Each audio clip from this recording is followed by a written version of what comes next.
bad luck.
Hello, ladies and gentlemen.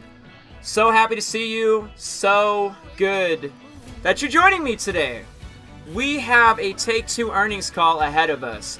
Now, I'm sorry about those of you who don't have a membership so you can't chat in the chat.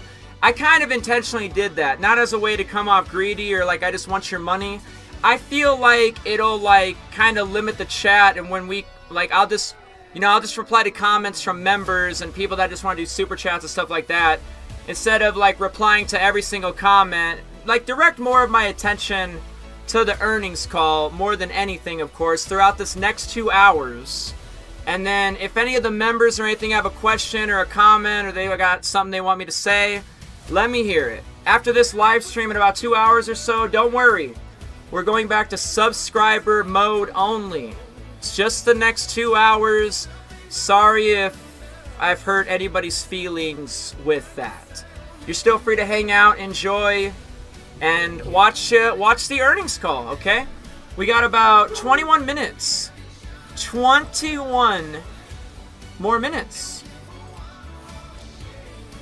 21 more minutes. Because in 21 more minutes, it'll be 2:30, and that's when this earnings call begins. And believe me, my friends, I'm already in there, registered, ready to go. Refresh this. Do we have anything? So it's nothing yet. Okay, so maybe in like the next 2 minutes, or maybe like the next 5 minutes, I'm honestly waiting on this earnings release. The minute we can like grab that and stare at it, that'll be like good news for all parties involved. Like, everybody will be able to see like what's going on around here, okay? Because here's what we're really waiting for. We're waiting to pull the earnings release in the next couple of minutes so we can see the updated release date for this title of Grand Theft Auto 6. It has been fall 2025. Will it still be fall 2025? I know everybody's asking about Trailer 2. By golly gee whiz, you're in luck. I think Trailer 2 is right around the corner after April 1st with this inflated marketing budget. Fiscal year 2025 is going to end March 31st, 2025. It will begin fiscal year 2026 at that point with a more than inflated marketing budget. And we of course are waiting until May so we can get an updated one of these. As much as we're all excited for this earnings report today, I'm actually more excited for May. Because May is going to give me an updated chunk of information about this. Yay. Right there. Marketing budgets, purchase obligations, software development, and licensing. You all want to know where GTA 5 or GTA 6 Trailer 2 is, if you know what I mean. I already said it lots of times already. The supposed release date is fall 2025, and we're probably not going to get trailer until the spring. If you think about it, that's what happened for GTA 5. You got the trailer in the fall, and then the game was supposed to come out 6 months later. That's all. Thank you everybody so much for the 99 cents, and thank you Scott for becoming an associate. Feel free to chat as much as you guys like. Thanks for being here today. So I was thinking spring 2025, that was going to be the trailer 2, if you will. 6 months before the actual, release date. Let me refresh this real quick. Still nothing yet. Okay, we're still waiting. We're still waiting for that earnings release to hit. Could be any minute now. Last time we were looking at it at like 2:13. Literally any minute now, this earnings release is going to hit. Any minute now, this earnings release, it's going to be right here for today, and we're going to be able to look at it. We're going to be able to look at it like we've been looking at it. We're ready to go. We got this right here. That's our earnings call. It begins what the timer says, like the next 19 minutes. I'm waiting to pull the earnings release. It's still not here quite yet.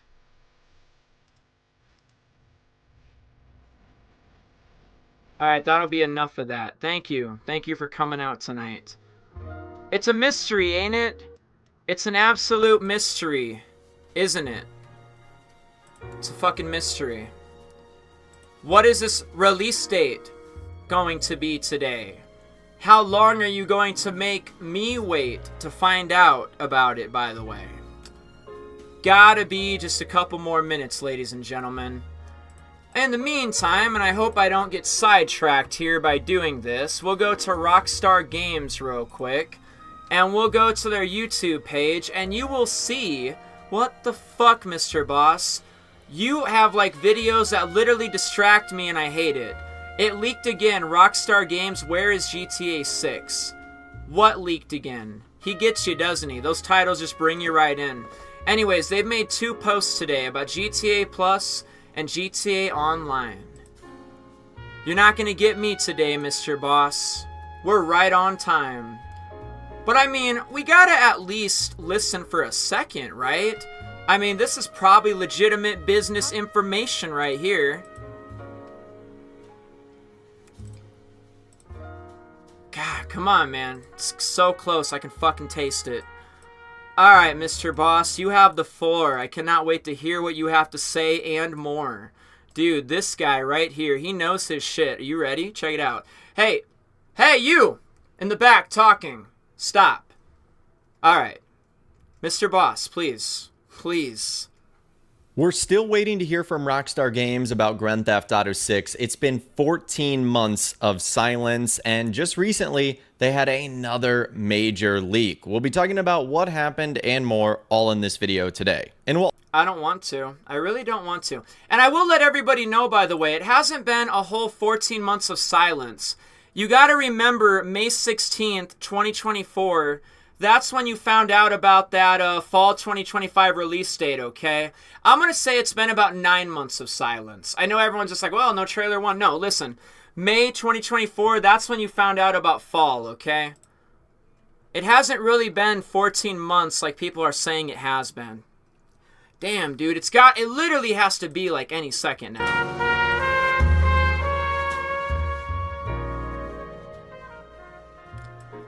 Dude's playing the PS2 release. Howdy, Bloxy, Psydragon. So good to see you all, everybody.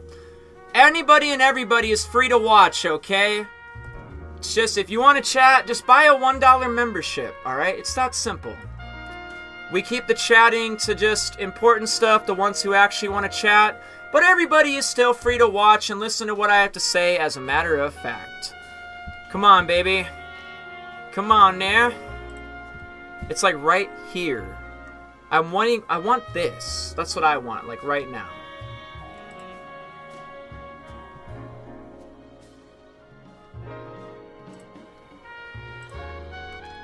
Now people are throwing their dollars in. I don't know what that means. What's up, Scott? How are you doing? Hello, Psydragon. Then the trolls will lose $1 in under a minute. I don't know what you guys are talking about. What's this talk about dollars and trolls? Yeah, spare change, guys. If anyone else wants to chat, okay. Safe to say everyone is right. Oh, definitely excited. Yeah, overly excited. I can definitely say I'm overly excited, too. Not yet. It's got to be literally any second now.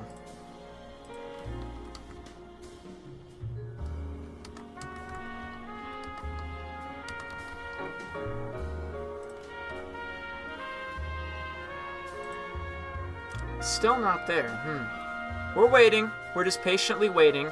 Oh, play lobby music. Fuck yeah. Lobby music. Do you guys hear that?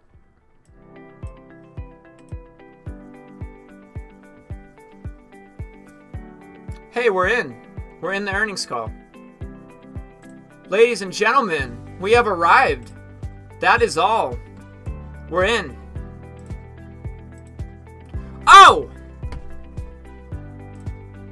Alright, I appreciate the background noise. Ladies and gentlemen, are you ready to read the 2023 or 2025 quarter 3 earnings release? Here's what we have. Here, you know what, fucking first and foremost, let's get what everyone fucking cares about. Fall of 2025, ladies and gentlemen. It's right there. Grand Theft Auto 5, fall of calendar 2025. We are still on track for fall calendar 2025. We have some updates. Civilization 7 coming February 11th, 2025. That's not changing. PGA Tour 2K25 coming February 28th. WWE coming March 14th, 2025. Mafia: The Old Country, So It Seems. Summer of calendar 2025. Grand Theft Auto 6. Fall of calendar 2025. Alright, have a good one. You can all leave now. See ya. Just kidding. The earnings call actually begins in 14 minutes. You have insider knowledge this very minute. It's very simple. It's very simple to find this. This ain't rocket science. You go to Google and you type in Take Two earnings. You type in Take Two earnings call and you go right there to the quarterly earnings on Take Two Games, and it's right here. 2025 quarter 3 earnings release, and you click on it and then you can read it. Grand Theft Auto 5 fall 2025. Now, where are all those people that keep telling me this game has been delayed? A month before this earnings call today, shouting from the rooftops how delayed this game is. Everybody going on and on and on, and gotta remind me every live stream how GTA 6 has still been delayed. Where is it still, even today, coming out fall of calendar 2025? You heard it here live, you heard it here first. I'm your reporting news, giving you your thirst. Quenching your thirst. I don't know. Let's read the rest of this, shall we? So they made $1.37 billion in net bookings, and what does that entail? 79% of total net bookings comes from recurrent consumer spending.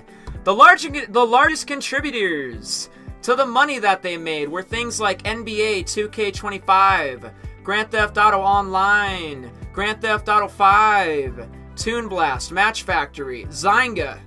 Their Zynga mobile portfolio company. Okay. Red Dead Redemption 2 and Red Dead Online and some other Zynga products. Very cool, very cool, very cool. Company updates its fiscal 2025 outlook and reiterates expectations of net bookings of $5.5 billion. Let's see. Management comments, ladies and gentlemen. Last sentence, I literally see Grand Theft Auto 6 right there. But calm down a little bit, okay? Let's read left to right. We achieved solid results during the holiday season. Our net bookings of $1.37 billion were within our guidance range. As significant outperformance in NBA 2K helped to offset the moderation experimented in several of our mobile franchises. At the same time, our operating results surpassing expectations, led by the upside from NBA 2K, as well as the shift in timing of expenses that benefited the quarter, said Strauss Zelnick, CEO of Take-Two Interactive. For fiscal 2025, we are reiterating our net bookings guidance range of $5.5 billion and our outlook for operating performance. Our projections for the fourth quarter balance strength in NBA 2K with a continuation of the current mobile trends. Looking ahead, as we look ahead, and that's the only thing you can do in this life, is keep looking ahead. You know what I'm saying? Keep looking forward, and that's what we're about to do, even in this earnings call right now. Looking ahead, this calendar year is shaping up to be one of the strongest ever for Take-Two, as we plan to launch Sid Meier's Civilization on February 11th, Mafia: The Old Country in the summer, Grand Theft Auto 6 in the fall, and Borderlands 4 in the winter, after all. We continue to invest prudently in our development pipeline and remain confident in Zynga's potential to create new mobile forever franchises as demonstrated by their ongoing success with Match Factory. As we continue to deliver hits, we remain highly confident that we will achieve subsequent increases in and record levels of net bookings in fiscal 2026 and 2027. Ladies and gentlemen, fiscal year 2026 begins April 1st, and you better get ready, and you better get ready really quick, because they're cutting down on software development, and they're ramping up that marketing campaign. Trailers, ads, billboards, you name it, they're gonna do it, I'm sure. And that's not just Grand Theft Auto 6. They mean what they say, and they say what they mean. They really meant that. We remain highly confident that they will achieve subsequent increases in and record levels of... Dude, he means that shit. He typed that with a smile on his face. What does fiscal 2026 mean again? Well, I'll tell you what it means. Fiscal 2026 begins April 1st. So let me break it down for you real quick, okay? Fiscal 2025, they still have to go over quarter 4 in May. Still have to go over quarter 4. And if I do say, I'm going to get an updated piece of information in May. Can't wait. We'll actually see the updated piece of 2026. Can't wait. But here's what fiscal 2025 means. It means NBA 2K 2025. Red Dead Redemption and Undead Nightmare. You got Grand Theft Auto Online, Agents of Sabotage. You got Civilization 7 and PGA Tour 2K25 and WWE 2K25. Anything below WWE can no longer be in fiscal year 2025. Because again, fiscal year 2026 will begin April 1st. Fiscal year 2025 comes to an end on March 31st. So, here's your fiscal 2025 year titles. WWE, PGA, Civilization 7, Red Dead Redemption and Undead Nightmare on the PC, NBA 2K 2025. There is your fiscal 2025. Here's what fiscal 2026 stands to deliver. We got Mafia: The Old Country. We got Grand Theft Auto 6. We got Borderlands 4. And you know what is fascinating to me, need I say more? Is that Borderlands 4 and that new Mafia game already got some new trailers, is what I think. Borderlands 4 got a second trailer, didn't it? The official first look. Wow. You know what's crazy about this? Is that the first trailer for Borderlands 4 literally came out 5 months ago. And then we already have trailer 2. Isn't that interesting? How you like that? 2K Games presents fucking greatest Borderlands of all time. The goatiest of all goats of Borderlands, don't you know? And we don't have a release date yet. We have calendar 2025. See? Borderlands is behind Grand Theft Auto 6. And then you got Mafia: The Old Country. Already getting a trailer 2 in the mix. Wow, a month ago. And then that first trailer literally came out 5 months ago. It is so fascinating to me that Mafia and Borderlands 4 can pump out a couple of trailers in less than a 6-month period. Wow, where is our trailer 2, I wonder? This is a family. Well, I'll tell you this much. I don't know much of anything, but if this inflated marketing budget has anything to do with anything, and if the fact that we got, we got some trailers for GTA 5 around end of April, beginning of May, maybe that's the possibility, yo. They're giving you guys trailers over here. April 30th, 2013, that's trailer 3 if you know what I mean. I know that's not trailer 2. You got me there, dude. But that doesn't change the fact that this is a trailer nonetheless. And they're giving us this stuff end of April, beginning of May. You know what I mean? But if I do say, it is really impressive that Mafia: The Old Country and Borderlands 4 are already getting 2 trailers. And what do you know? They're literally made by the same company. Take Two, yo.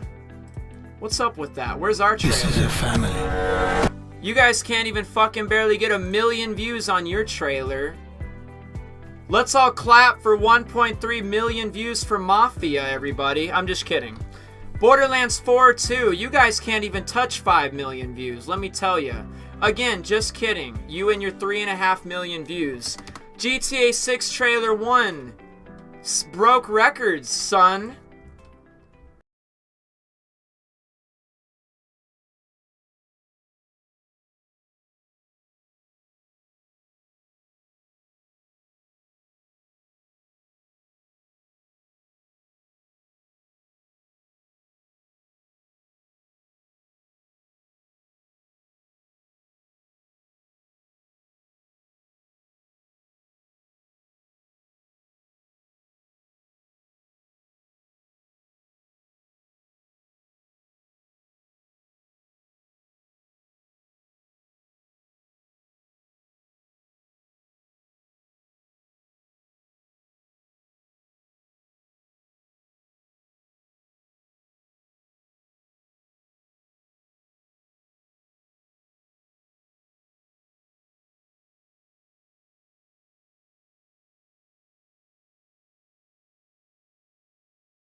Ladies and gentlemen, we already got the second trailer for GTA 6.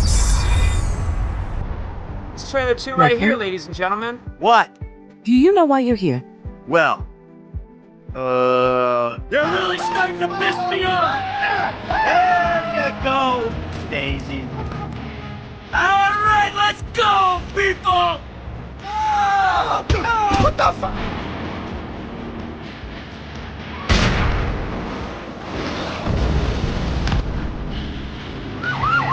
Oh crap! You all suck! Let's go! Hey, I can fly! Yeah, I guess it was the weather. What? Frank, we're going to Vice City. Michael's in trouble.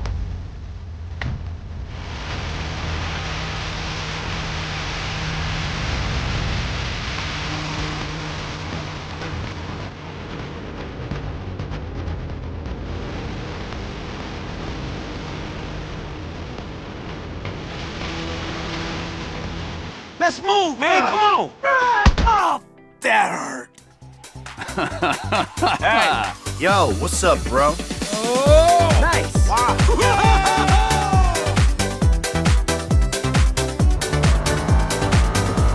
It's so cute! The only way we're gonna get through this. Oh, shit! Is by sticking our fists up in their ass.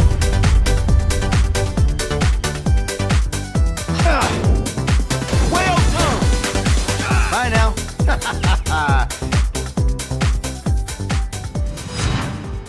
Alright, no more distractions. It's time. It is time, ladies and gentlemen. It is about that time. It is 2:29, and in a minute, it'll be 2:30. Let's get this shit off the screen, shall we? The time is now. The time is right now. Right this minute.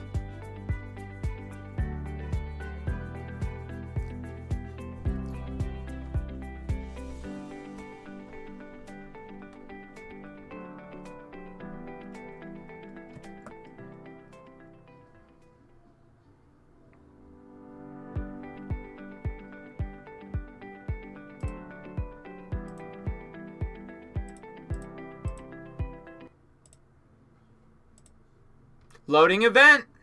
This is it. Here we go. I wouldn't quit. You're gonna miss the show. Hang out a little bit longer now, you know. Let's go. Live event, Ladies bro. and gentlemen, thank you for standing by. My name is Abby, and I will be your conference operator today. At this time, I would like to welcome everyone to the Take-Two third quarter fiscal year 2025 earnings call. All lines have been placed on mute to prevent any background noise. After the speaker's remarks, there will be a question and answer session. If you would like to ask a question during that time, simply press the star key followed by the number 1 on your telephone keypad. If you would like to withdraw your question, press star 1 a second time. Thank you. And I would now like to turn the call over to Nicole Shevins, Senior Vice President of Investor Relations and Corporate Communications. You may begin. Good afternoon. Thank you for joining our conference call to discuss our results for the third quarter of fiscal year 2025 ended December 31st, 2024. Today's call will be led by Strauss Zelnick, Take-Two's Chairman and Chief Executive Officer, Karl Slatoff, our President, and Lainie Goldstein, our Chief Financial Officer. We will be available to answer your questions during the Q&A session following our prepared remarks. Before we begin, I'd like to remind everyone that statements made during this call that are not historical facts are considered forward-looking statements under federal securities laws. These forward-looking statements are based on the beliefs of our management, as well as assumptions made by and information currently available to us. We have no obligation to update these forward-looking statements. Actual operating results may vary significantly from these forward-looking statements based on a variety of factors. These important factors are described in our filings with the SEC, including the company's most recent annual report on Form 10-K and quarterly report on Form 10-Q, including the risks summarized in the section entitled Risk Factors. I'd also like to note that, unless otherwise stated, all numbers we will be discussing today are GAAP, and all comparisons are year over year.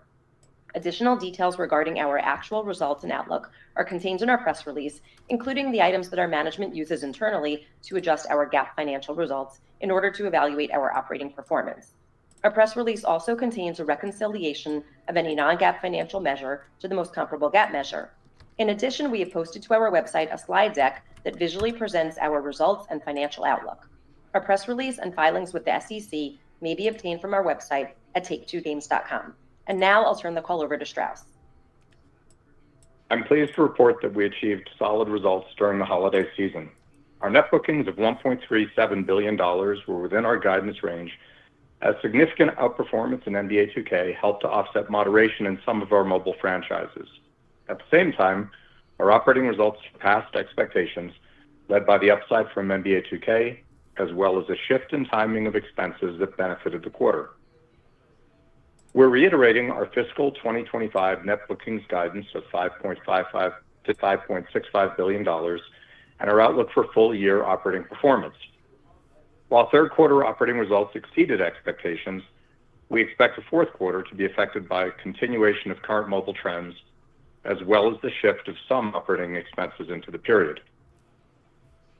Looking ahead, this calendar year is shaping up to be one of the strongest ever for Take-Two, as Sid Meier's Civilization VII launched in early access today with the official launch on February 11th. And we also plan to release Mafia: The Old Country in the summer, Grand Theft Auto 6 in the fall, and Borderlands 4 before year-end. We also remain confident in Zynga's ability to create new mobile forever franchises, as demonstrated by their ongoing success with Match Factory. We're exceedingly optimistic about the commercial potential of our titles and believe they'll have a transformative effect on our business and our industry over the long term. As we execute on our mission to create our industry's most innovative and engaging entertainment experiences, we remain highly confident that we'll achieve sequential increases in and record levels of net bookings in fiscal 2026 and 2027. Now turning to our business highlights from the period. NBA 2K delivered a phenomenal quarter, yielding significant upside to our forecast. To date, the title has sold in over 7 million units, and engagement was extremely strong compared to last year, with recurrent consumer spending up over 30%, daily active users up nearly 20%, and monthly active users up nearly 10%. With community-inspired enhancements to gameplay, major technological updates, and the addition of new game modes, the team at Visual Concepts has once again demonstrated their ability to deliver innovation to this beloved series while also solidifying its position at the center of basketball culture. Additionally, 2K continues to expand our industry-leading basketball franchise with NBA 2K Arcade Edition, My Team, NBA 2K Mobile, and NBA 2K Online in China, all of which contributed to another highly successful year for the NBA 2K franchise as a whole. The Grand Theft Auto series remains our industry standard bearer for excellence, and to date, Grand Theft Auto 5 has sold in over 210 million units worldwide. GTA Online delivered a strong quarter, led by its holiday update, Agents of Sabotage, which players praised for its depth, new upgrades, and array of content. Moreover, GTA Plus continues to grow its reach, with membership for the quarter increasing 10% year over year. Rockstar Games continue to expand the audience for Red Dead Redemption 2, which has sold in more than 70 million units to date. The title is currently enjoying its highest level of concurrent players on Steam. In addition, Red Dead Online engaged its audience further during the period with the release of the fan-favorite Halloween Pass, featuring seasonal-themed bonuses and rewards. Turning to mobile, recurrent consumer spending grew mid-single digits. While this was somewhat below our plan, we remain highly optimistic about Zynga's future. Toon Blast and Toy Blast both delivered double-digit growth, led by engaging features including new event types, improved player profiles, and enhanced tuning. Match Factory is performing very well and remains on track to become Zynga's second largest title by the end of this fiscal year in terms of net bookings. We'd like to thank the Team Peak for their strong execution and for creating one of the top grossing titles in the puzzle genre. While Empires & Puzzles performed below our expectations in the quarter, we're confident in the future of this highly profitable forever franchise. Our team is launching new event types and corresponding heroes, as well as increasing in-game rewards. Zynga continued to leverage the zeitgeist of pop culture and broadened its partnerships with leading entertainment brands and personalities, including Words with Friends with Bravo's Real Housewives, Zynga Poker with actor-comedian Rob Riggle, and Power Slap with TKO. Our teams are growing our direct-to-consumer offerings and deploying key learnings across our portfolio. During the holiday season, we achieved strong double-digit D2C conversion in several major titles, and we're taking action to maintain this momentum. We are confident in Zynga's continued ability to launch successful new titles, as well as brand extensions for some of our console IP. In the quarters ahead, we look forward to launching new hit mobile experiences, including the latest installment of Zynga's highly successful racing franchise, CSR3. In closing, we're forecasting calendar year 2025 to be an inflection point for Take-Two, from the groundbreaking release of Grand Theft Auto 6 to the unmatched pipeline that 2K is set to deliver. As we introduce hit products to our passionate communities of fans, we're confident that we'll usher in a new period of growth and returns for our shareholders. I'll now turn the call over to Carl. Thanks, Strauss. I'd like to thank our teams for delivering another strong quarter and for continuing to captivate and engage our player communities with the highest quality entertainment experiences. We are excited to bring to market several releases during the remainder of fiscal 2025. On February 11th, 2K and Firaxis Games will launch Sid Meier's Civilization VII, a highly anticipated, revolutionary new chapter in our epic 4X strategy franchise. The reception for the game within the media has been very positive, including GameSpot, who said that its gameplay remains unrivaled and engaging for countless hours.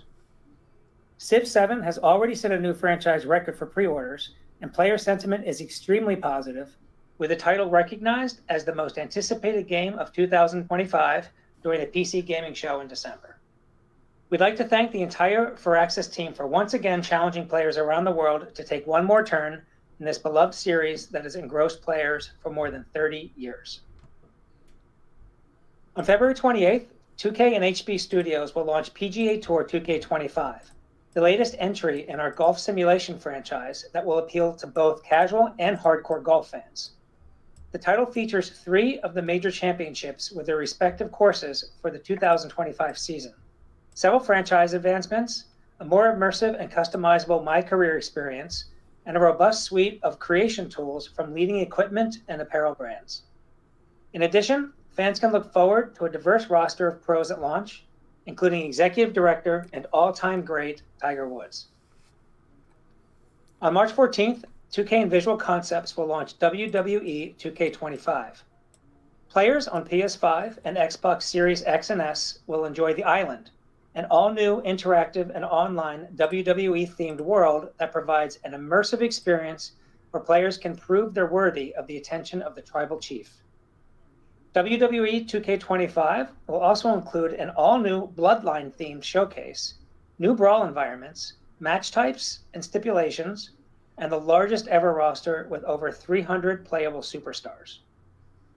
WWE 2K25 will be supported with a series of add-on packs that can be purchased individually or together as part of the season pass. In addition, 2K and Netflix are collaborating to bring WWE 2K exclusively to mobile devices this fall. Looking ahead, we are highly optimistic about our planned pipeline for fiscal 2026, which includes Grand Theft Auto 6 launching this fall. This summer, 2K and Hangar 13 will transport players to the brutal criminal underworld of 1900s Sicily in Mafia: The Old Country, which builds upon the legacy of 2K's popular organized crime franchise that has sold in more than 35 million units. Our announcement trailer received an outstanding response, and we expect the excitement to grow as 2K and Hangar 13 unveil more about the game leading up to its launch. 2K and Gearbox Software are creating something truly special with Borderlands 4, which promises to take the series' signature gameplay and storytelling to an all-new level. At the Game Awards, 2K and Gearbox revealed a new trailer which introduced the exciting new world of Kairos and a brand new villain, the Timekeeper. Borderlands 4 has quickly become one of this year's most anticipated games, and players can expect an incredible action-packed experience from Gearbox, the studio that created the looter-shooter genre.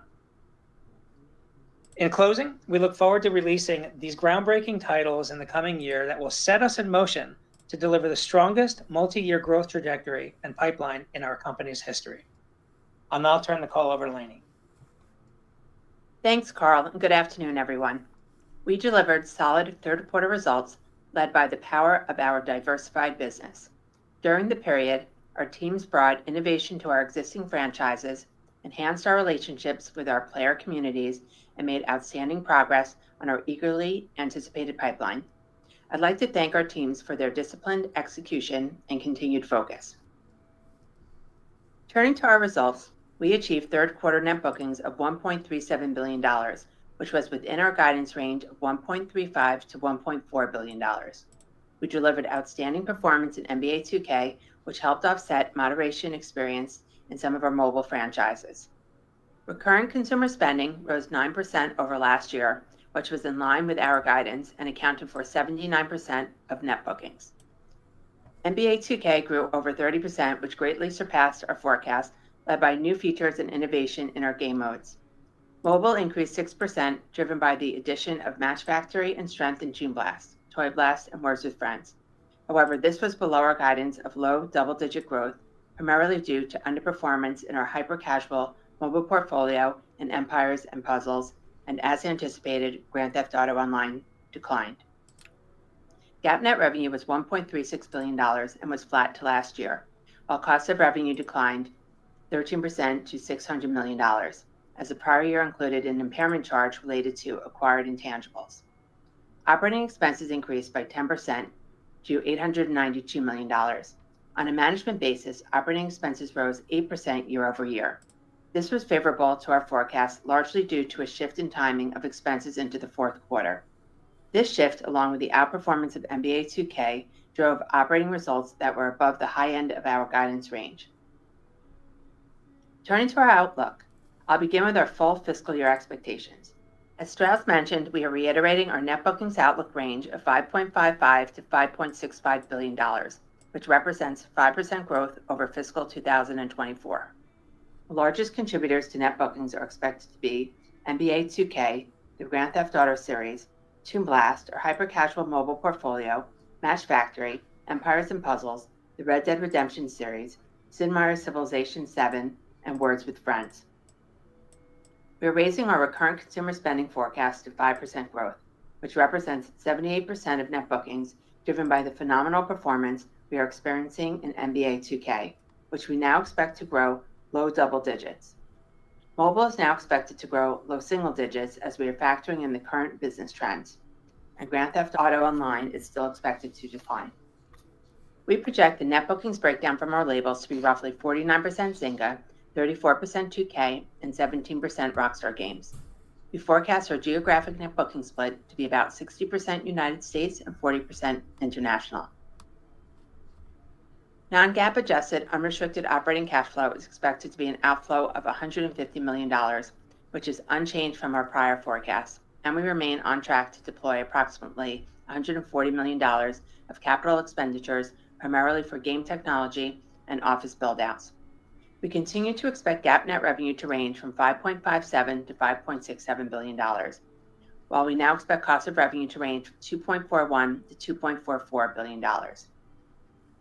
Total operating expenses are still expected to range from $3.77 to $3.79 billion as compared to $5.83 billion last year.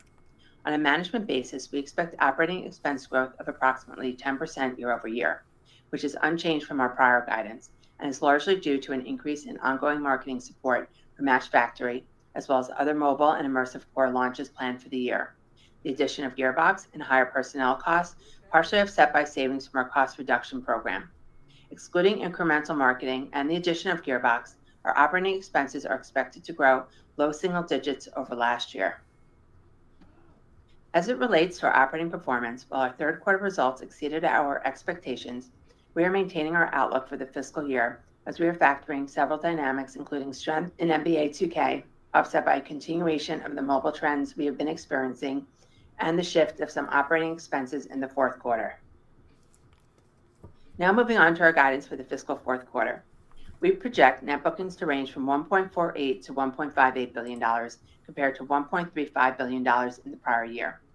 Our release slate for the quarter includes Sid Meier's Civilization VII, PGA Tour 2K25, and WWE 2K25.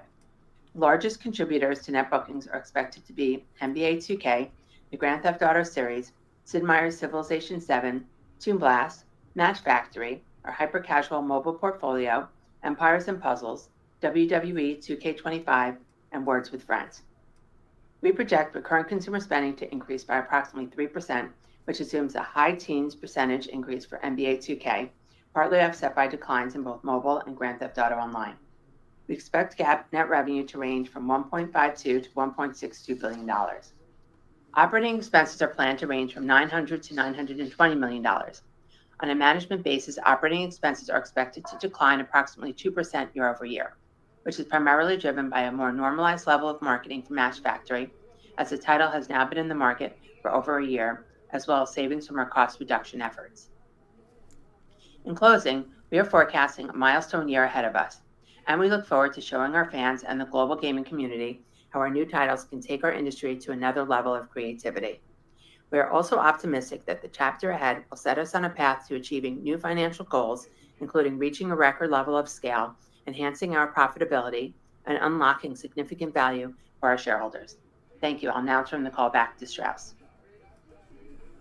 Thanks, Lainey and Carl. On behalf of our entire management team, I'd like to thank our colleagues for embodying our core tenets of creativity, innovation, and efficiency, and for delivering another consecutive quarter of strong results. To our shareholders, I want to express our appreciation for your continued support. We'll now take your questions. Operator? Now it's time for the questions. Thank you. And we will now begin the question and answer session. If you have dialed in and would like to ask a question, please press star 1 on your telephone keypad to raise your hand and join the queue. If you would like to withdraw your question, press star 1 a second time. If you are called upon to ask your question and are listening via speakerphone on your device, please pick up your handset and ensure that your phone is not on mute when asking your question.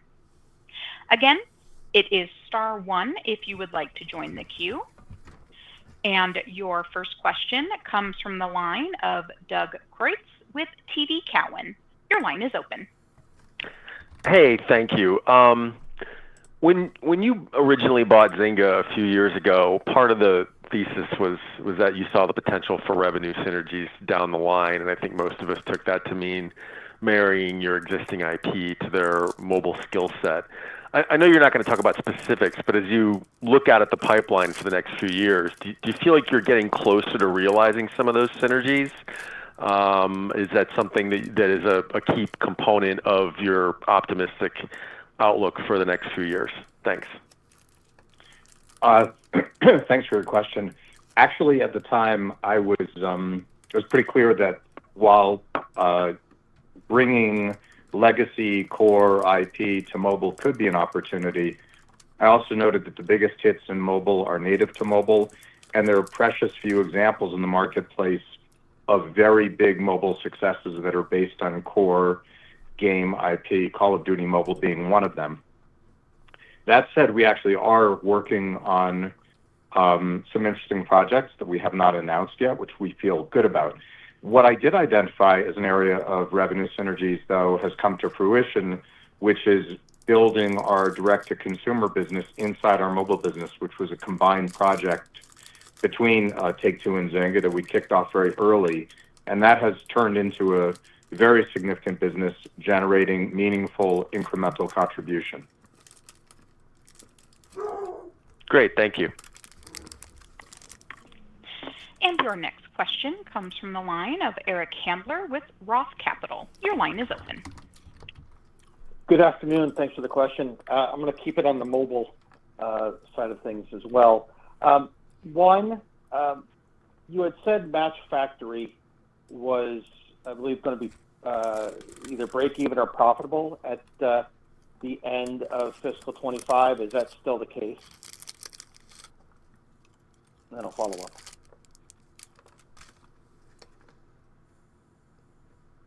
So Match Factory. Yeah, Lainey's going to take that.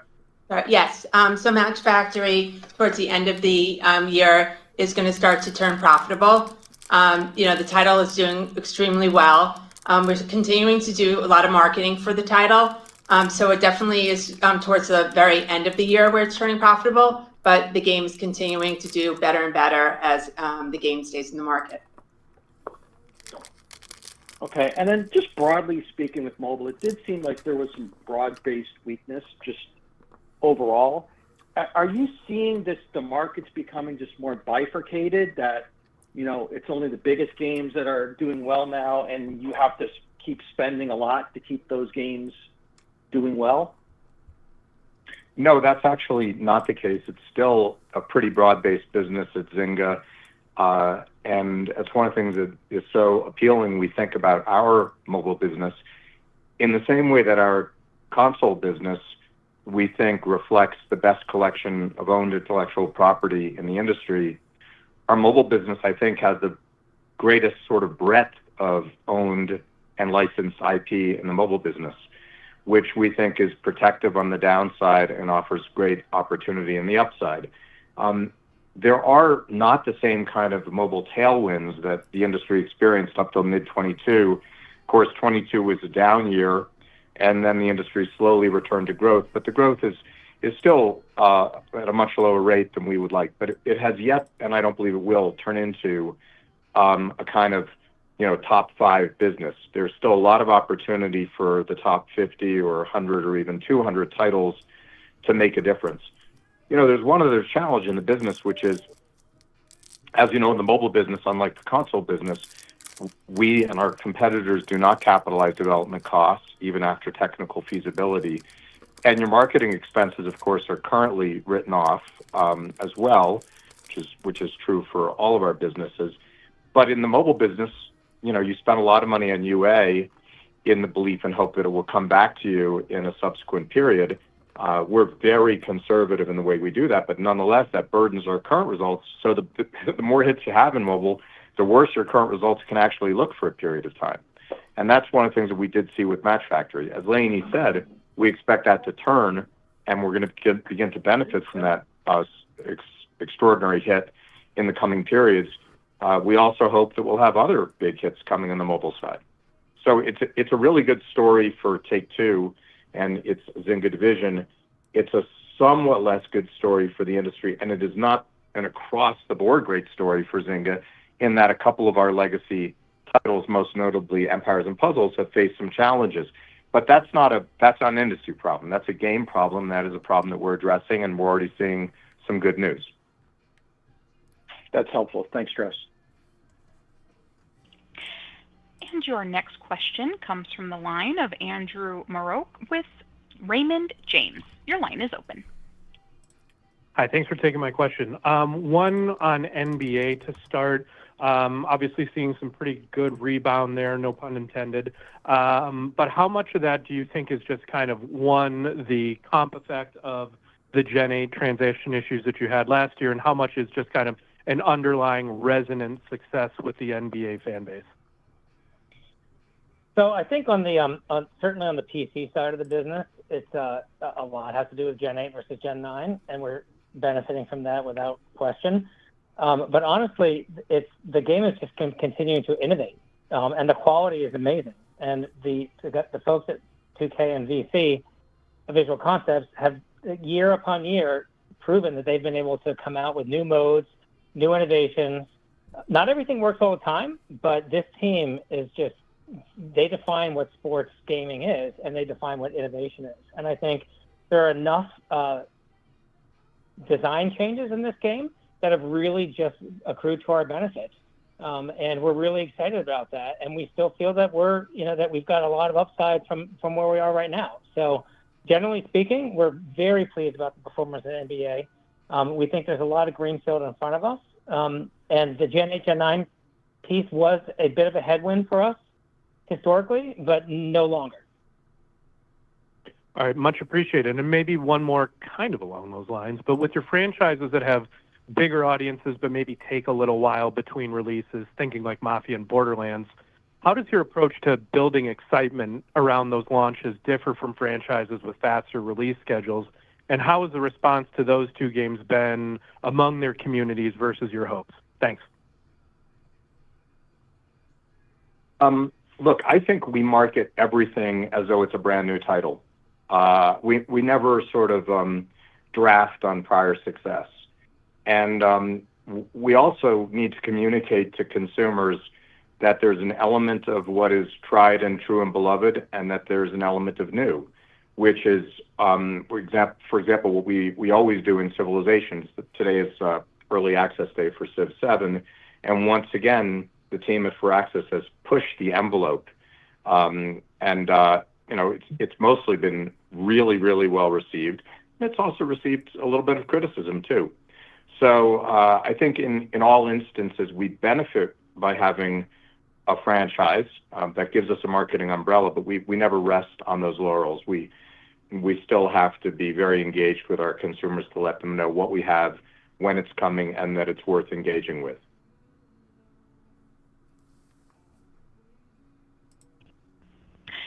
And your next question comes from the line of Corey Carpenter with JP Morgan. Your line is open. Hey, good afternoon. Thanks for the questions. Carl, could you just expand a bit on the NBA game changes the team has made that are resonating with the players beyond the Gen 8 to Gen 9 console change? And Strauss, for you, now that we have more details on the Switch 2 that have been released and confirmed, just curious how you think about the opportunity to expand your relationship with them going forward. Thanks. I'm sorry, to take the second one first. Expand our relationship with whom? Oh, now that we have the details on Switch 2. Sorry, I missed the Switch 2 part. Look, we've had obviously a long-standing relationship with Nintendo, and we've supported the platform when it made sense for the individual release. There was a time when Nintendo platforms are really geared at younger audiences, and that was reflected in our release schedule. And that, now today with Switch and potentially with Switch 2, the Switch device can support any audience. And as you may have noted, Civ 7 is available now on Switch. So while we have nothing specific to report, we actually would fully expect to support Switch. And Carl's going to comment on your question regarding which elements of NBA 2K really have excited the consumers this time around. Sure. So we introduced a bunch of new features that were designed for the core players. And I think things like the new shooting and dribbling mechanics, there's a new badge progression system that was very well received, a smaller city, which really concentrates the activities so you don't have to run around as much. to get to the interesting things that players can do. There was a return of the old NBA 2K Parks courts that people love. And there was also a full overhaul to the My Team mode. So quite a bit of innovation for us. Great. Thank you both.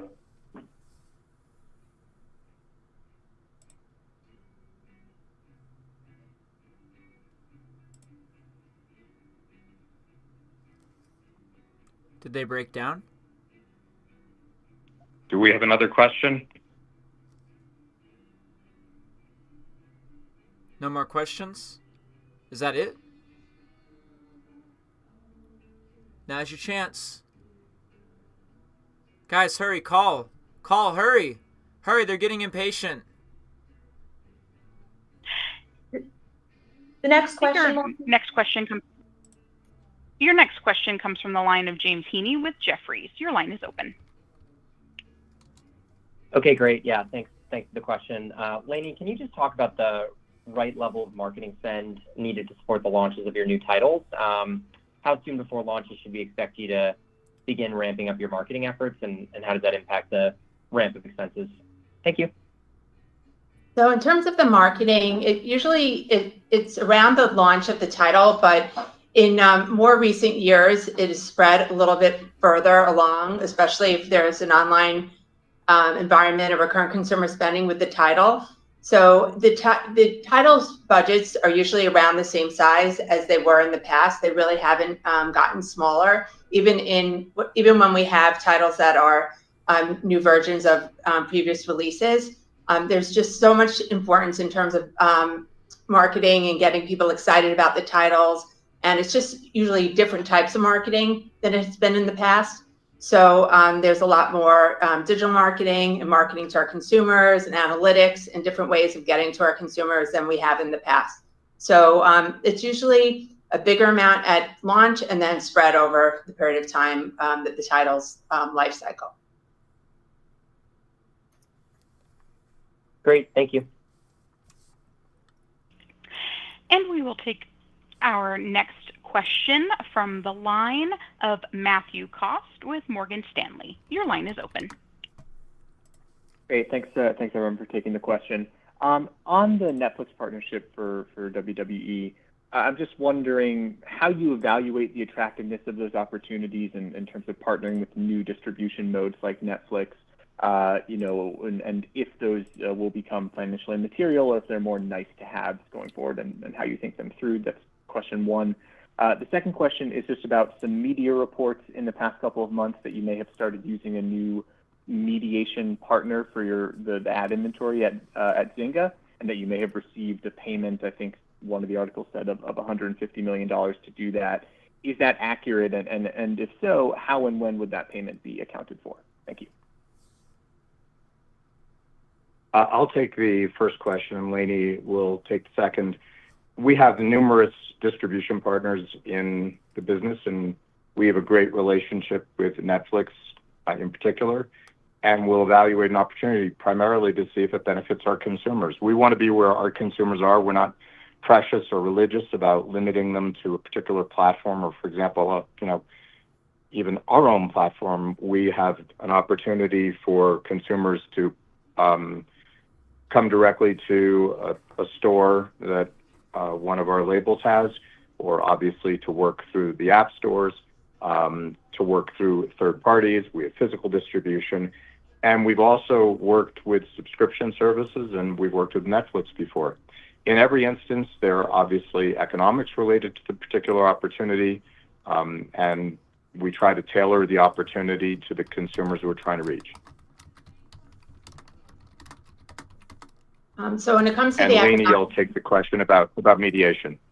Yeah, so in terms of the economics of the deals, we haven't given any detail on what they were around this deal. But when we do account for things like that, it is usually spread along with the value of the overall deal to the organization. Great, thank you very much. And your next question comes from the line of Chris Scholl with UBS. Your line is open.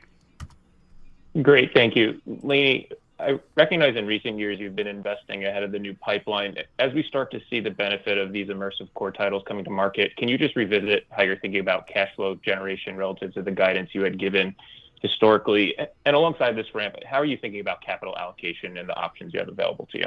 Thank you. Sure. So when we think about going forward in the next couple of years and the strong cash flow that we expect to generate from our pipeline, our capital allocation plans definitely include paying down some of our debt over the next couple of years. But we also have a lot of acquisition opportunities available to us. So it's possible that if we make some acquisitions, the timing of the capital allocation plans could be adjusted based on that. So I think there's a lot of things that are big opportunities for us going forward, and all of that will be available to us.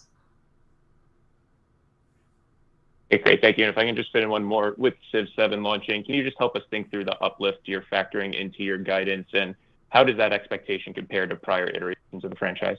Thank you. So if you're referring to next year, we're in the middle of our budgeting process right now, so we're not providing any specific guidance. We do expect to give that out during our May call. But with that said, we're really excited about the pipeline that's forecast to release next year, and also that's released in this quarter. And as we've mentioned, we remain highly confident that we'll achieve sequential increases and record levels of net bookings in fiscal 2026 and 2027. Okay, great. Thank you. And your next question comes from the line of Michael Hickey with Benchmark. Your line is open. Hey guys, Strauss, Carl, Laney, Nicole, nice quarter. Thanks for taking our questions. Just two from us. Curious on your fiscal 26 pipeline, the 3 games. Are you reaffirming launch and timing expectations, or is this more of a continuation of the previously provided slate with updates to come from your studios as new information becomes available?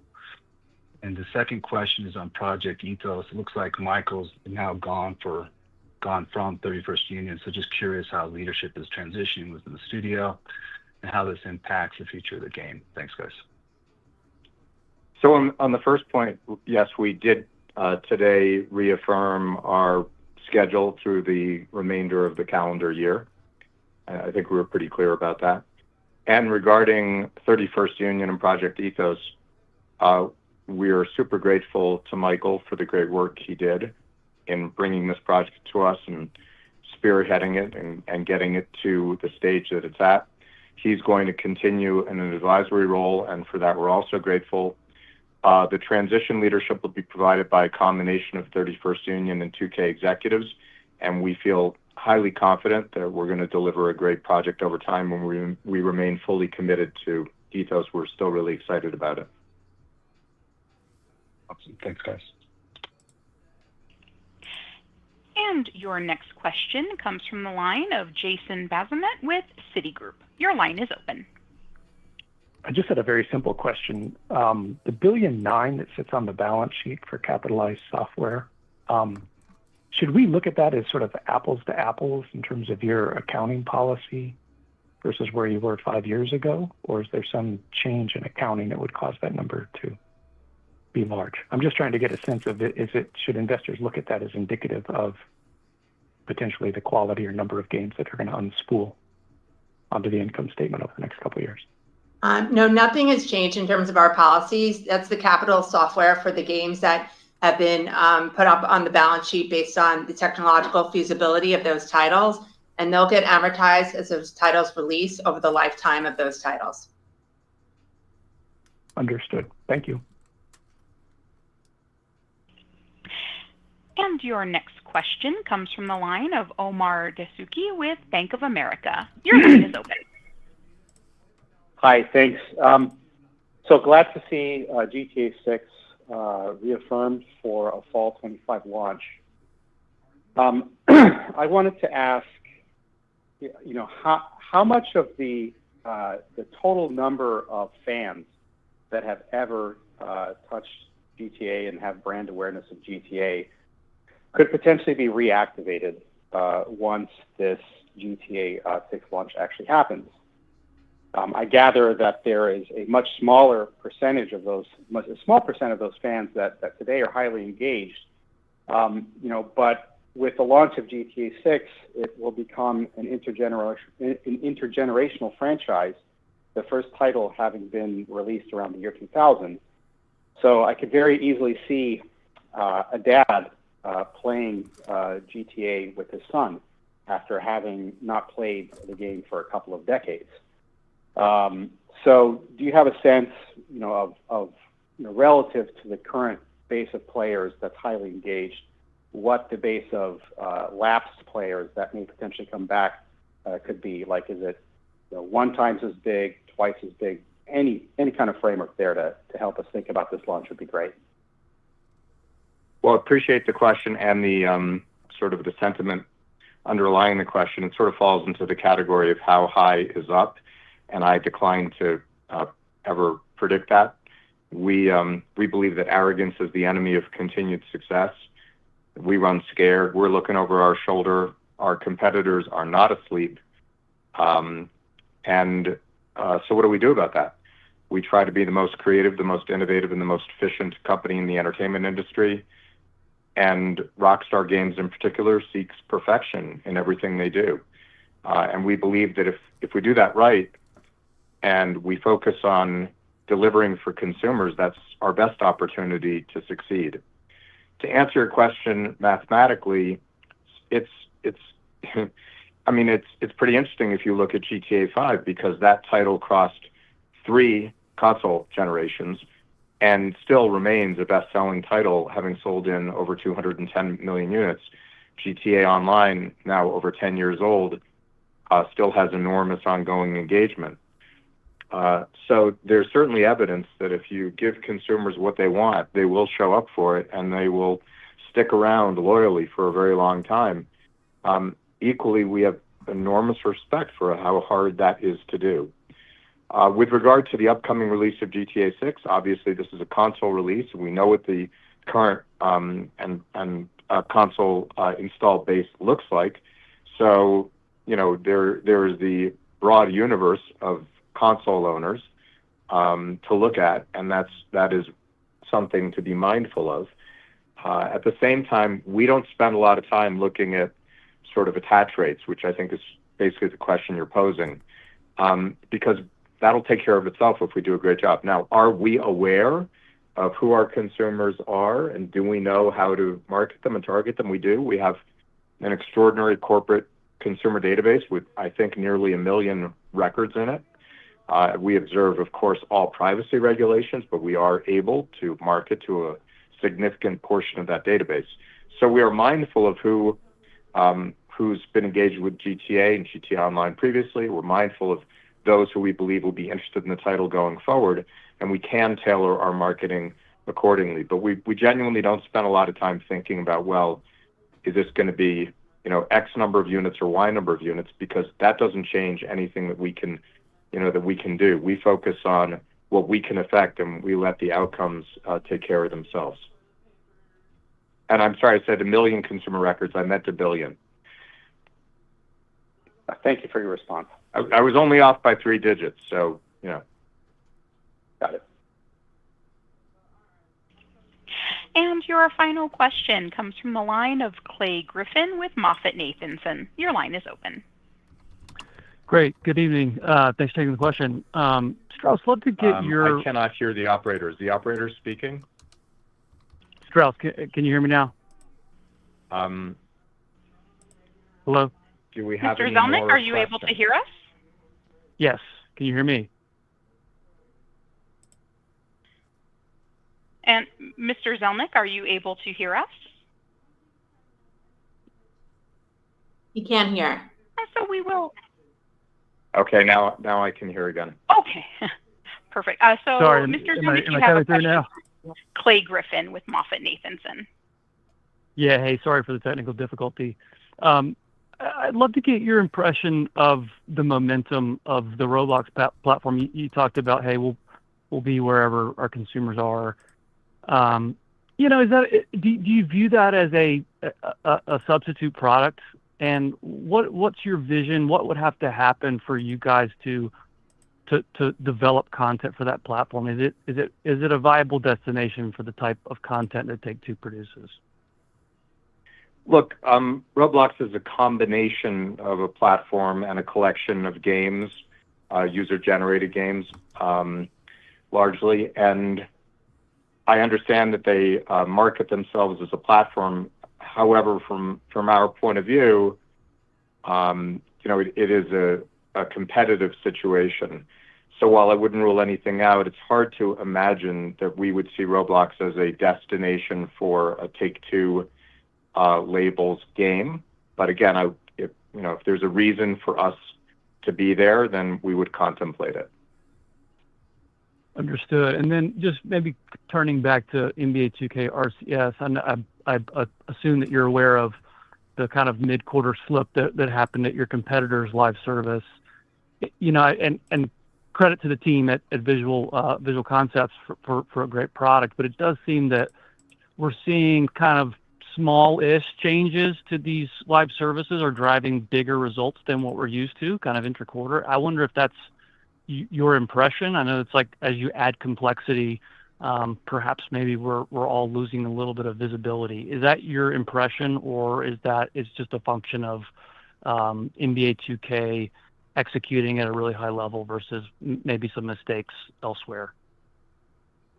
Yeah, I mean, I really can't speak to competitors and the decisions that they've made, but certainly it's very important in these type of live services games that the development of the game and the actual monetization piece of the game are hand in hand, and you really can't have one or the other. And one thing that we've learned over the years is that the most important thing about developing, particularly for sports games, that you can't have massive innovation year over year, and you have a significant live services component, is that engagement is everything.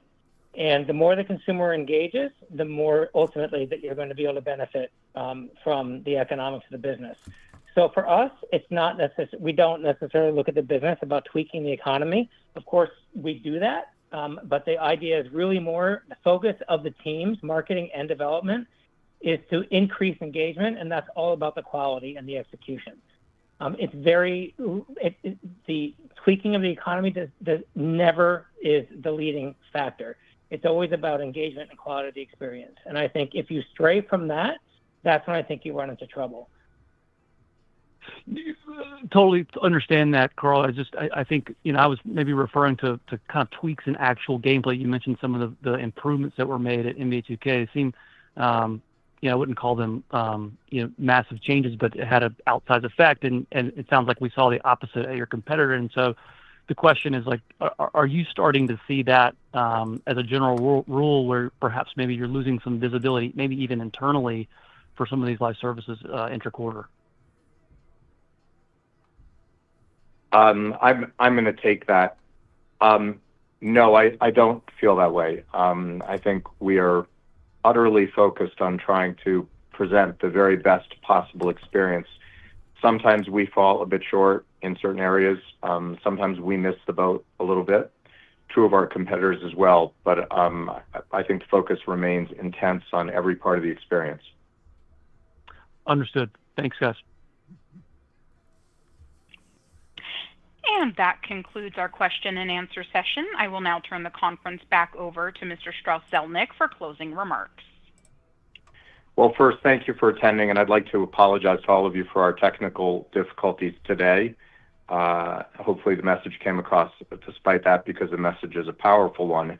We had a solid quarter for which we're very grateful, and we have what we believe is an extraordinary release schedule through the rest of the calendar year. And of course, our expectations are very rosy indeed for fiscal 26 and 27, where we expect sequential increases in net bookings, and we expect to set new financial records. All of that is a reflection of what our creative and business teams do every day, which is to seek excellence in everything they do. And none of us could be more proud than we are of those teams and their commitment, their loyalty to this enterprise. And we are so grateful. So I just want to say thank you to all of my many thousands of colleagues around the world, many of whom are listening right now. Thank you for your fine work. I'd also like to thank our shareholders for for your support over these many years.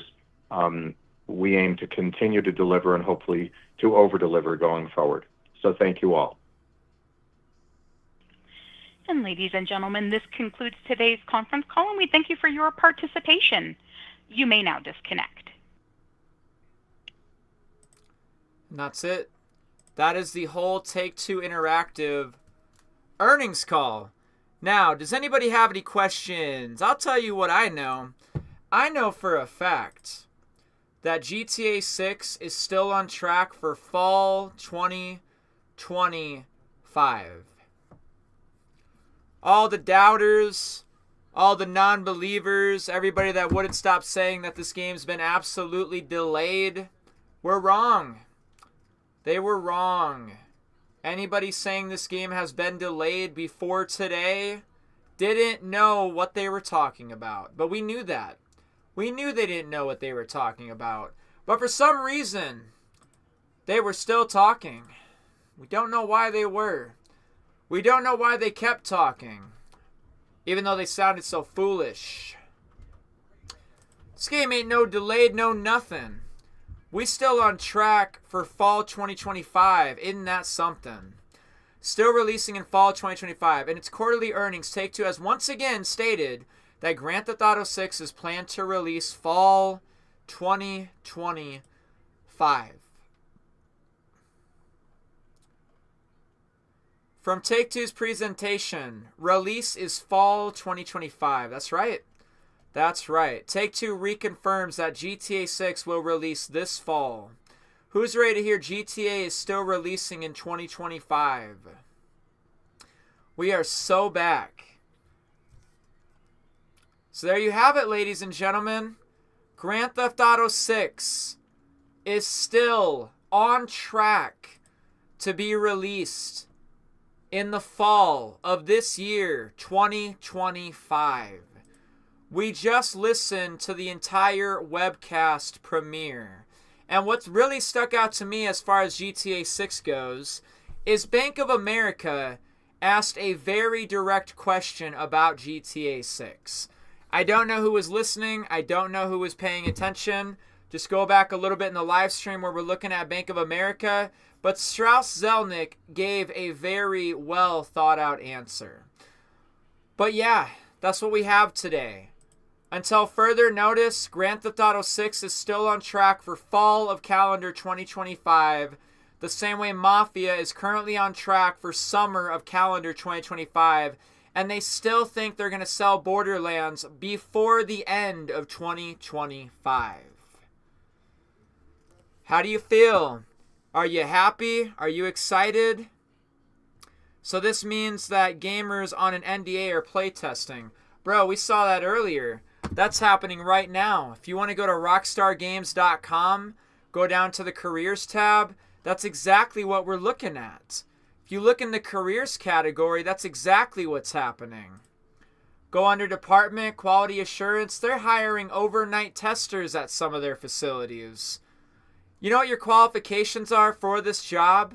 The ability to communicate effectively with people at all levels.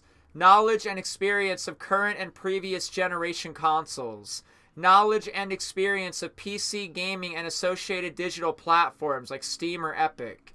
Knowledge of and experience with Microsoft Office Suite. Like, all of us are qualified for this job. And here's your responsibilities. Identifying, investigating, clarifying, and documenting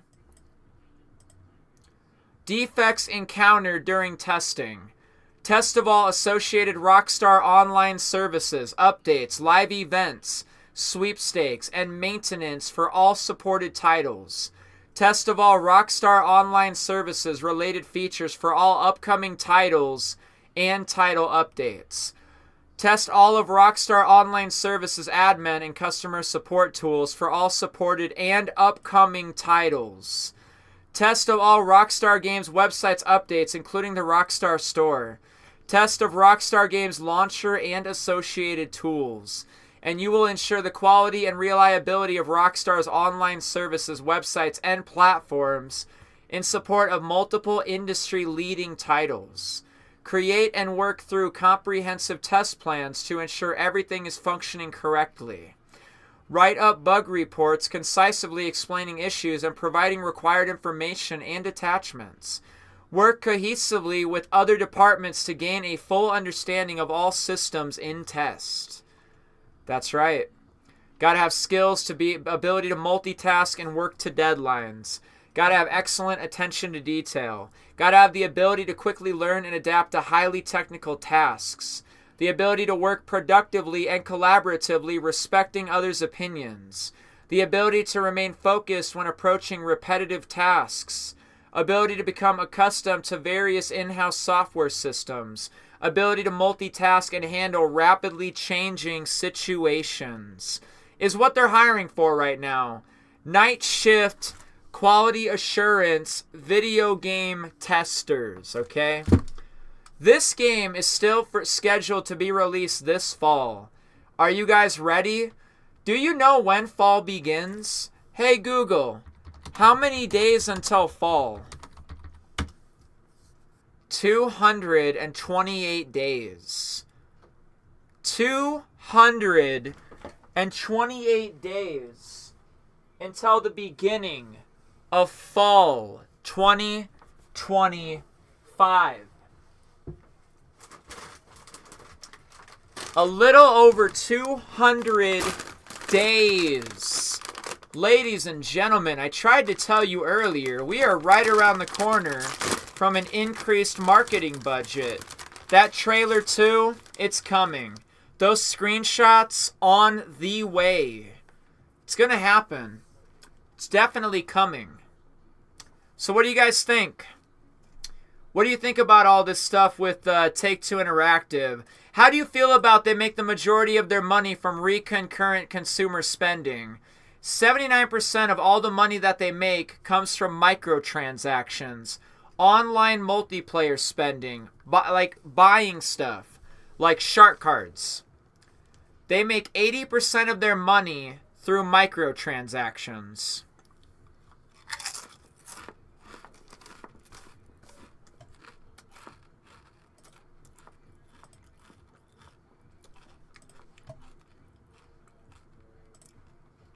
Let me ask you something, boys and girls. What game are you most excited for?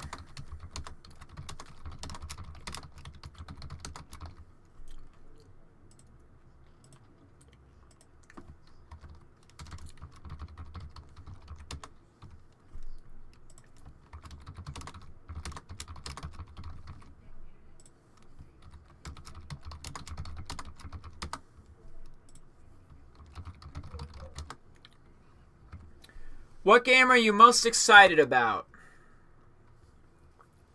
Civilization, Mafia, Grand Theft Auto 6, or Borderlands 4?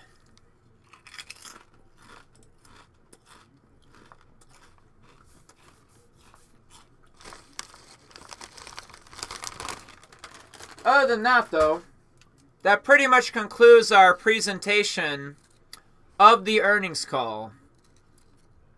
If you like anything you heard, please subscribe. If you're excited for the release of GTA 6, please subscribe.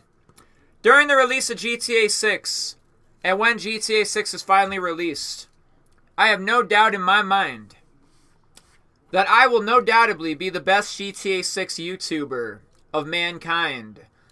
Every GTA 6 video you could ever want, no lie. Strategy guides, Easter eggs, 10 things you didn't know about videos. All sorts of GTA 6 videos. Right here on the Sean Easy YouTube channel. So, might as well subscribe if you're not already. Other than that, though, that pretty much concludes our broadcast presentation. That was the Take-Two earnings call. Broadcasted has ended. Thank you for watching.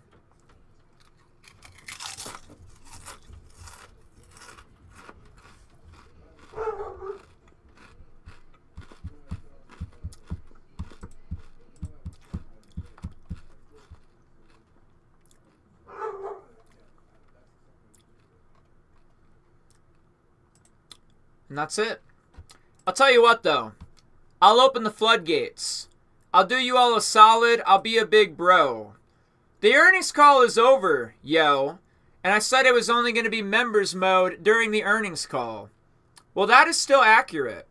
For the remainder of this live stream, we going back to subscriber only mode, if you know what I mean. If you have any comments, questions, concerns, anything you would like to ask, let it burn. Let it burn, let it burn, let it burn. There you go. Any and all subscribers are now available, now wide open, to actually chat here during this live stream. There you go.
So there you have it.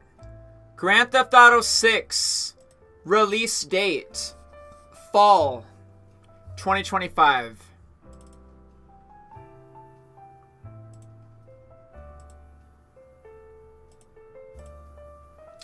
There you have it. How do you feel about that? How do you guys feel about that? That earnings call pretty much solidified it's coming out fall 2025. They said it over 4 times. Oh yeah. Oh yeah. No doubt, no doubt.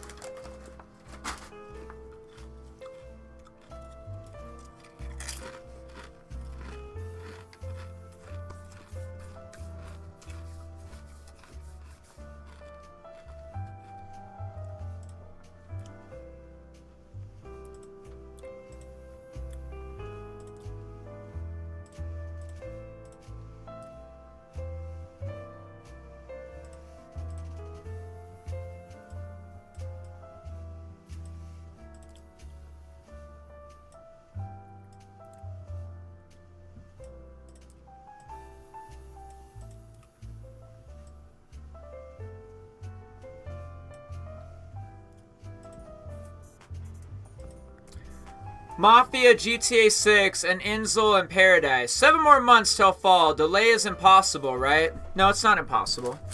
The game could get delayed, but as of today, we don't need to worry about that.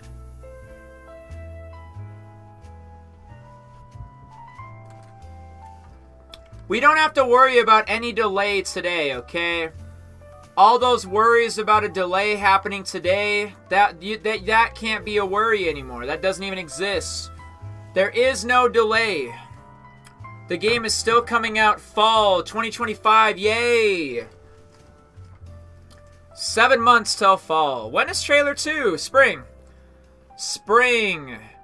Trailer 2 in spring. Trailer 2 will be coming out either April or May. April or May, ladies and gentlemen. Trailer 2 coming April or May.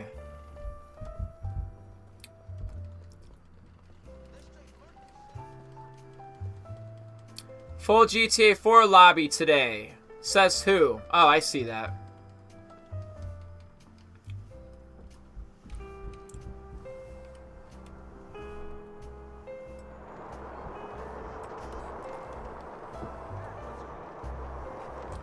Grand Theft Auto release, fall 25.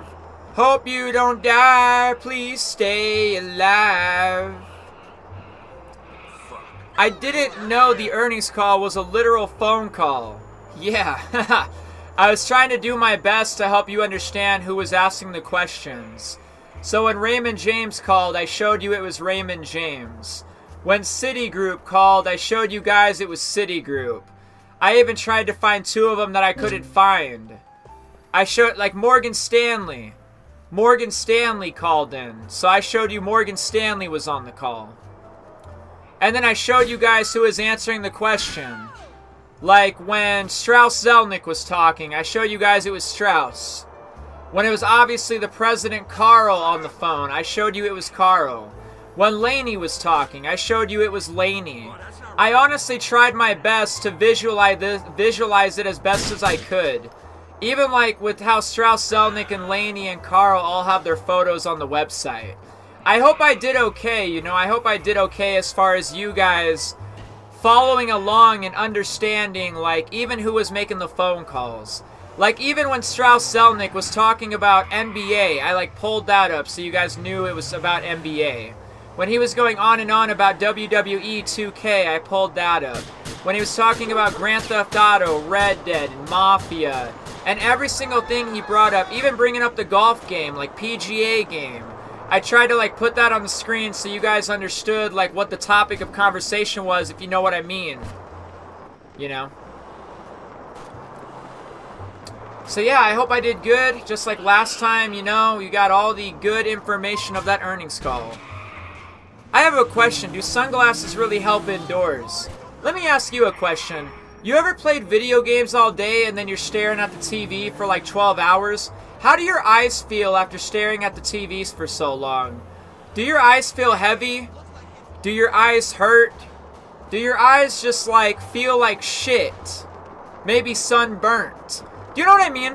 You ever played video games all day for like 12 hours in a row and then by the time you're like done playing, you're like, oh shit, I gotta go.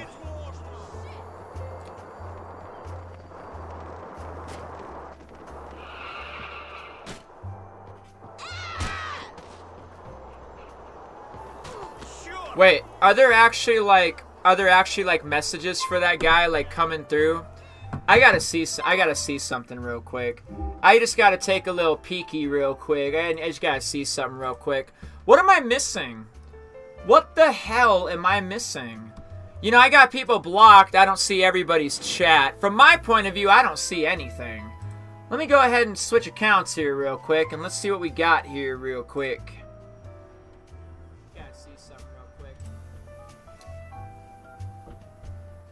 Oh, wow, yeah. Hate watching. Oh, that's so cute. Hold on. Let me close poll. Oh, I'm a moderator just fine. Here we go. There we go. Problem solved. Thanks for the update. Thanks for the update there, buddy.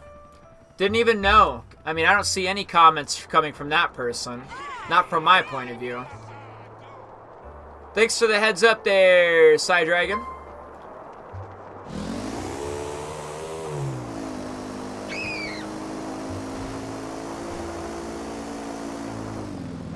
Uh-oh, I think Lime Green is still chasing me. Ride with Lime Green? Who's Lime Green?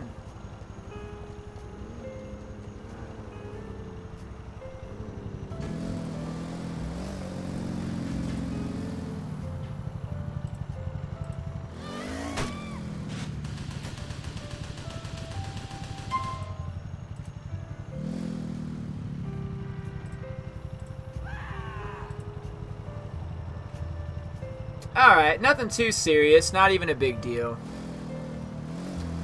Did that question really hurt your feelings? What question? Did the question hurt my feelings? I'm lost. What is bro talking about? Who has hurt feelings? I think I answered your question. I said, have you ever played video games for like 12 hours straight? And then how do your eyes feel after like a 12-hour gaming session? Didn't I ask you if like your eyes hurt and stuff? I feel like I answered your question. I feel like the sunglasses make it easier on your eyes instead of just staring at computer screens and whatnot for multiple hours. It's kind of like saving your eyes a little bit. What is this statement about questions hurting somebody's feelings? Are your feelings hurt? I don't understand. I'm kind of lost. I'm a little lost at the moment because I don't know what you're talking about.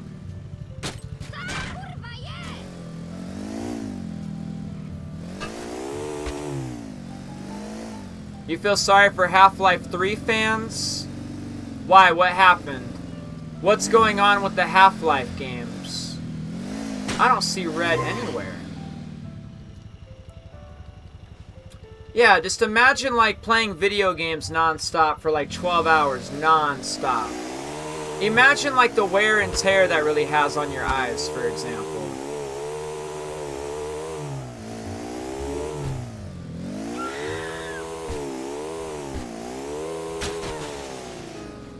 Well, I can't see red anywhere. Let's go see what everyone else is doing.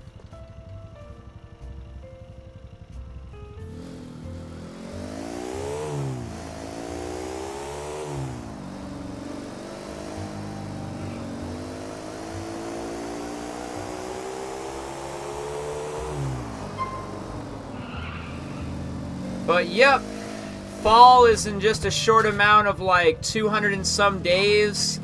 We'll all be playing GTA 6 in no time. Not too much longer of a wait now. Fall 2025, some way, somehow.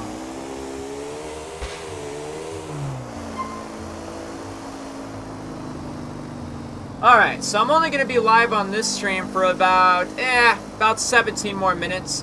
If you guys want to join me at the after stream of the earnings call, you'll be redirected to the next stream very shortly. I'm going to end this stream in about 17 minutes, and then we're just going to fire up another stream. Going to leave the GTA 6 earnings call as its own stream and not take it too overboarded. But I'm going to keep streaming today. So if you guys want to come hang out while we browse the GTA 6 mapping project, browse a GTA 4 modded map with like the World Trade Center and just other things, I will see you guys in the next live stream. But I think we got exactly what we wanted today.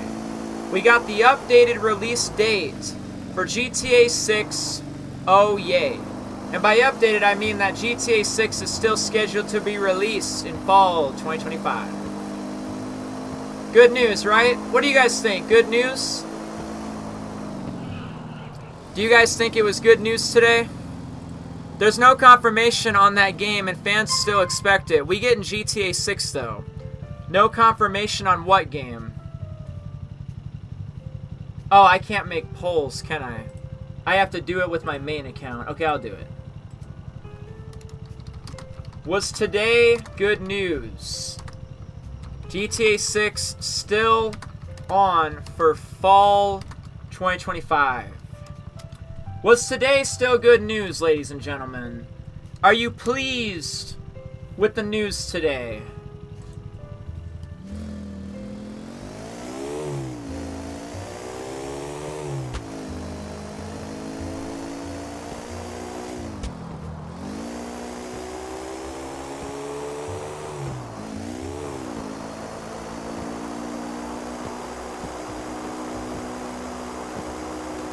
I hope everybody had a good live stream so far. I hope you guys enjoyed before the earnings call. I hope you guys enjoyed during the earnings call. Hell, I hope you enjoy my live stream that's about to take place immediately after like this earnings call, even though the earnings call is over. In about 15 more minutes. Let's see what I got here. Let's see. Next earnings call, or next live stream begins in 15 minutes. So yeah, the next live stream beginning in about 15 minutes. Hell yeah. So just a little bit longer now.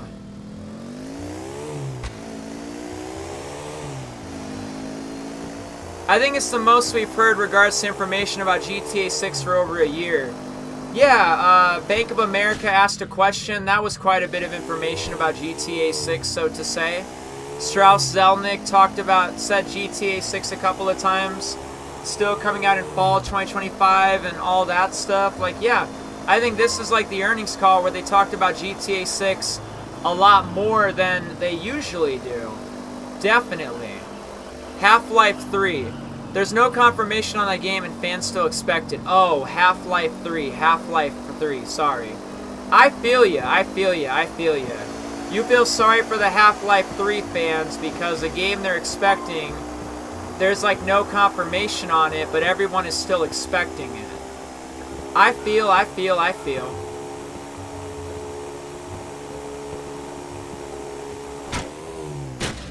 You see how this live stream worked today? Like Psydragon and Jeremy and Leslie and anybody else watching? See how that members only stuff works? That's why some YouTube channels only do members only. The ones who are willing enough to be members of the channel are the ones who actually get to be in the chat during the live stream. There's plenty of channels that do just that. All I did it for was an hour and a half. But see how that works? See how cool that is? No troll, no negativity, no bullshit, just members and only members. It's fucking sweet. It'd be awesome if every live stream could be just like that. Members only mode. I can already foresee that one day it probably will be just like that. We'll be doing plenty of members only live chats. Anybody will be able to watch. Anybody and everybody can watch. But as far as the live stream chat goes, we only allow the members in, yo. It's not that crazy of an idea. I mean, this actually worked out really fucking good today. It held back all the negativity and all sorts of shit. It was nice seeing just the members in the chat. I do mean it. It was honestly really nice seeing that. Felt like a fucking privilege. You had $1 to spend, then you were the one that got to be in the chat. Everyone else just had to watch, as a matter of fact. I think it went great. I thought it was awesome, only seeing members in the chat. If we get enough members one day and enough people watch the live streams, we will probably do members only chat more often. I think G-Man's voice actor made a post on Twitter, and the Half-Life fan base thought it confirmed Half-Life 3. I may be wrong, though. I don't know what to tell you. I don't really play Half-Life 3 or anything like that, so, yeah. Alright, what's the name of my next live stream here? Let me see. What are we naming that piece of shit? Let's talk about the Take-Two earnings call. Was there any GTA 6 news today? That title will work. Oh, hell yeah, Astro. Fuck yeah, dude, that's what's up, man. And I bet you if you went live right now, you'd have, like, no viewers. How about that? Me compared to you, I am the shit. Me compared to someone who has more subscribers, I don't even know what you're talking about. Shouldn't that person have more people watching their streams if they got, like, a fuckload more of, like, subs? Are we really that surprised? Why don't you chill out a little bit? We all know how many you'd get if you went live. 0. Go live right now. I bet you nobody watches. The earnings call isn't even going anymore. I got 50. I don't understand your point.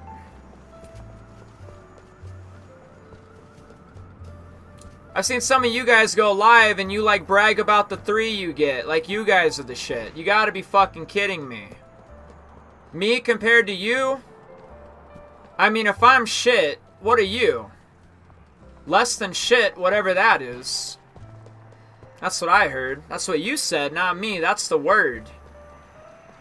Grand Theft Auto 6 release date, fall 2025. When do you guys think pre-orders will be here? Hey, can I ride with you? We gotta stop meeting like this.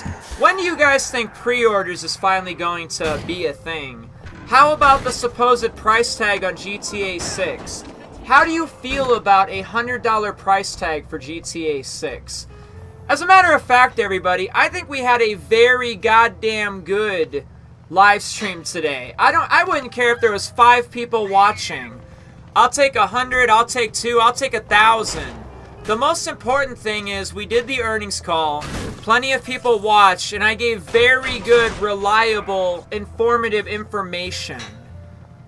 If I can give even a grip of people good information, that's all I need to do, regardless of how many people are going to watch me. Is this shit a competition? If this shit's a competition, everybody lost. Mr. Beast already won. If this YouTube shit is really a competition, like some people act like it is, everybody lost anyways. Mr. Beast is the winner. He already won this competition called YouTube. Nobody else can compete. We all lost.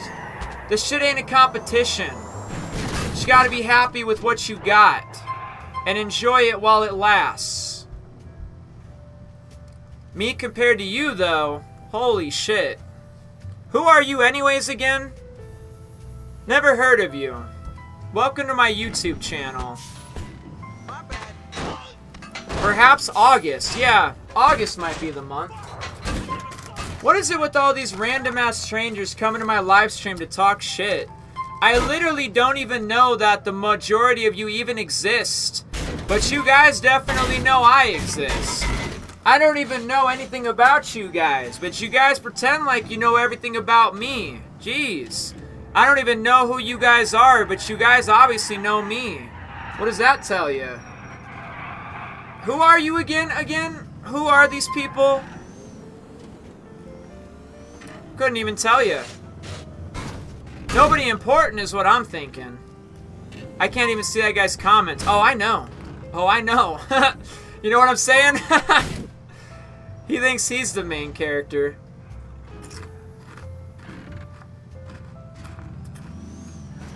What are we doing, Yellow? What are we doing in this car right here? People be coming through to talk shit sometimes, and I just sit here like, who is this person? Like, I don't even know who you guys are. Oh, shit. People know me, but I don't know them. It's kind of awkward for you guys. It's got to be real awkward for you guys that I don't know who you are. What are we doing, Yellow? Should I walk or something? Walking might get me where I'm trying to go faster. I don't know. I don't know what the fuck you got going on. Get me out of here, buddy. Probably just some kids thinking they're cool. Bruh, if that's what they are, you know more about them than I know. Who are they? Couldn't tell you. Don't know. Can't be that important. I don't even know who they are. Uh-oh. Uh-oh. Hey, wait. Should I ride with you? I mean, dude, you're just over there fucking crashing in the corner. Go somewhere. I expect, unfortunately, that GTA 6 will be delayed because in the earnings call for Take-Two Interactive 2017, they were confident that Red Dead 2 would be released on that time, but Rockstar announced a delay. See, that's just it. You just said it. We gotta wait for the delay. We gotta wait for Rockstar to make these announcements. We can't just run with it, right? We gotta wait for Rockstar to actually give us something. As of today, though, we still got fall 2025. Come on, Rockstar. Give us that release date, baby. Well, RDR2 pre-orders began June 4th. Perhaps May, June, or July would be when GTA 6 pre-orders begin. Sean, how excited are you from today? 1 out of 10. 10. Honestly, 10. Take-Two Interactive, like, reconfirmed that the game is still on track for fall 2025. Easy 10 out of 10. We should be happy, guys. Fall is, like, right around the corner. Think about it. We get through summer vacation, the GTA 6 release is like months away. The minute it's hot as fuck July and August, we have literal months before we'll be playing GTA 6. Take-Two Interactive says the game is still on schedule for fall. Oh my god, 10 out of 10. This is exactly what we were hoping for to begin. You know what I mean? Everybody should be absolutely excited today. Guys, they confirmed it, by the way. Fall 2025, okay? The game is still on release for fall 2025. Everybody should be absolutely excited for that news. Nothing changed. You woke up today, some of you woke up today, some of you have been waking up every day for a month or two trying to convince me, of all people, that GTA 6 is getting delayed. Months ago I got you guys telling me that this shit has been delayed, and you know it! Take-Two Interactive has this earnings call today, and it's not even delayed like you thought you knew. Thought for sure it was delayed. You've been telling me this for months. Take-Two earnings call that just happened today, literally an hour ago, says otherwise. This ain't no delay. Yellow, what the fuck, compadre? I can't fucking stand you right now. I'm literally just gonna walk. Me and Semi-Truck, man, we're going places. Come back here. Wait, that thing's a two-seater. I can't even ride. I remember pre-ordering Red Dead Redemption 2 around May-ish years ago, and it was still a while between its release. Yeah, for sure, for sure. After all this wait, it's real and happening. We'll be playing GTA 6 in months. I absolutely cannot wait to make all the videos I already know that I want to make. I cannot wait to make you all strategy guides. I cannot wait to post the first hour of gameplay for those people that don't get to play. I cannot wait to post multiple videos about tips and tricks, you know, secrets and Easter eggs, exploration. Oh my god. We are getting absolutely closer to what I'll be able to do with GTA 6. The same things I did with Red Dead Redemption 2. How everybody loved my Hosea Matthews all cutscenes. How everybody loved my video about helping Charlotte the Widow, if you know what I mean. How everybody loved every single video I put out for Red Dead Redemption 2. Every single time I put a video out for Red Dead Redemption 2. I absolutely cannot wait to do it all again. For you guys. I'm going to have so much fun playing GTA 6. I'm going to have even more fun helping you guys play GTA 6. From strategy guides to tips and tricks to things you didn't know, all in the mix. I cannot wait. I absolutely cannot wait. It's like the only thing I've been looking forward to for like a year. Being able to just play GTA 6 and run wild, run free, get crazy with the creativity. You'll see. Stay subscribed a little bit longer. Stay subscribed as long as you can. Everything is going exactly according to plan. But I can't do everything I'm talking about until I actually have Grand Theft Auto 6 in my possession, no doubt. Getting an updated release date, still fall 2025, is exactly what we were hoping for today and waiting for today, if I do say. And that's it, ladies and gentlemen. I have another live stream starting in like another minute or two. I really hope I'll see you there. Please make an arrival. Prepare, okay? That is it, though. The GTA 6 earnings call was only lasting for 2 hours. And we are now at the very minute of the 2-hour mark. I see some of you are already waiting. This literally begins in a minute. No debating, okay? So this stream's going to come to an end. If you want to come to the next live stream, be my guest. I'll see you there. You can either click the little link in the description that's going to pop up as far as I'm aware, or just hang out. The live stream will end and you will automatically be redirected to the next live stream. Thank you all so much for hanging out with me during this earnings call. I don't care that it was only 100, 200.